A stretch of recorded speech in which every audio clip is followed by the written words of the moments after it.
નમસ્કાર, આપ જોઈ રહ્યા છો ન્યૂઝ ફોર ઇન્ડિયા અને હું છું અંશિની।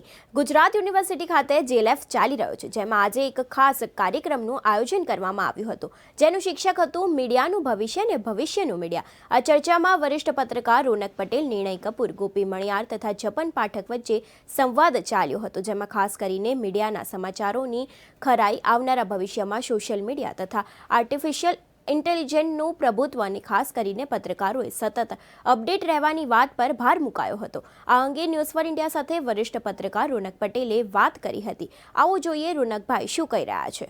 इंडिया की टीम આવી ગઈ છે ગુજરાત લિટરેચર ફેસ્ટિવલમાં અને ત્યાં ખાસ કરીને વાત કરવામાં આવી તો અમારી સાથે દિગ્ગજ પત્રકાર એબીપી સ્મિતા ચેનલ છે તે જોડાઈ ગયા છે। સર આજે ગુજરાત જે લિટરેચર ફેસ્ટિવલ છે તેમાં ભાગ અને ખાસ કરીને પત્રકારિતા શું બાકી નથી રહ્યું પણ છતાં આવનારી જે પેઢી છે તેના માટે શું સંદેશો આપે? જો એ હકીકત છે કે સત્યમેવ જયતે આપણું સૂત્ર છે। આવનારી પેઢી અથવા આ પેઢી અથવા જૂની પેઢીએ તો સત્યમેવ જયતેને આગળ વધાર્યું એટલે જ મીડિયા ટકી રહ્યું।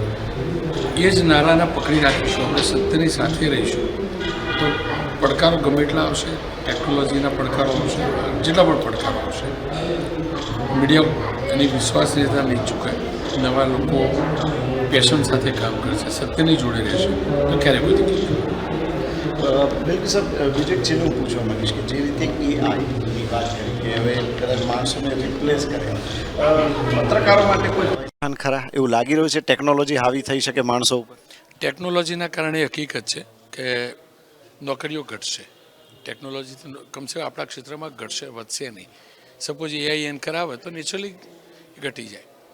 ટેકનોલોજી આવ્યા પછી મોબાઈલથી બધા શૂટ કરીને કરતા થઈ ગયા તો નેચરલી એટલા કેમેરા પર્સનની જરૂર ઓછી પડવા લાગી, એટલે રોજગારી ઘટશે। ટેકનોલોજીથી રોજગારી ઘટશે એ હકીકત છે અને આપણા લોકોએ એ પડકાર છે જ એ વિચારીને કામ કરવું પડશે। સ્પેશિયલી એઆઈના કારણે અથવા ઇફેક્ટના કારણે આપણે આપણી પોતાની વિશ્વાસનીયતા અથવા એ સમાચારની વિશ્વાસનીયતા ન ચૂકી જઈએ અને જે નેચરલ છે, એઆઈ અથવા બાકીની જેટલી પણ ટેકનોલોજી રિયલ નથી।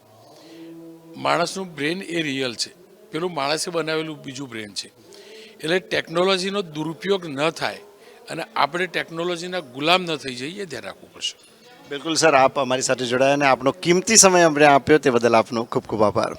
તો જોયું આ હતા રોનક પટેલ સર કે જેઓ એક બહુ જ સરસ રીતે તેમણે કીધું કે આવનારી પેઢી માટેનો પણ તેમણે સંદેશો આપ્યો કે જે પત્રકારની જે નવી આવનારી પેઢી છે તે લોકોએ કઈ રીતની તેમણે કાળજી લેવીને આ ઉપરાંત એઆઈ જે છે ટેકનોલોજી ક્યાંક તો હાવી થશે, પરંતુ છતાં આપણે મક્કમ રહીશું, સત્યમેવ જયતે એનું જે તેમણે સૂત્ર આપીશું તેને જો પકડી રાખી શકીશું તો ચોક્કસ રીતે આપણે ભવિષ્યમાં મજબૂત રીતે ટકી શકીશું। કેમેરા પર્સન રાજેન્દ્ર પટેલ સાથે Kumar Barot, news for India, Ahmedabad.